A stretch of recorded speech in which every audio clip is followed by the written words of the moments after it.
Soch to'kilishi juda ham ko'plarda bo'ladi. Bu ichki tizimni buzilishidan yoki tashqi muhitni ta'siridan bo'lishi mumkin.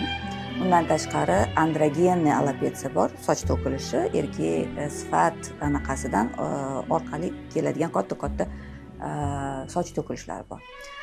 Agar o'sha analizlar hammasi yaxshi chiqsa, eng zo'r layfhak uyda qilinadigan bu nikotin kislota, oddiy aptechniy nikotin kislotani ampulasini olib, toza boshga surtib, uni 1 soatga qo'yib qo'ysa, bu maskani bir haftada bir marta 2 oy davomida qilinsa, zo'r rezultat bo'ladi. Soch lukvitsalari, follikullar mustahkamlashadi, soch qalinlashadi, tiniqlashadi, chiroyli bo'ladi ranglari, o'sishi tezroq bo'ladi.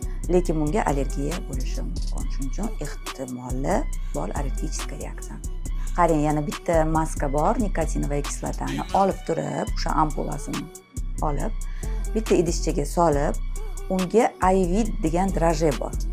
A va E vitamin tarkibida bor preparat, u ham aptekada. O'shani siqib turib, bitta nikotinga solib, aralashtirib, soch ildiziga sursa, zo'r rost beradi, zo'r soch o'sadi, yaltillaydi, tez o'sadi.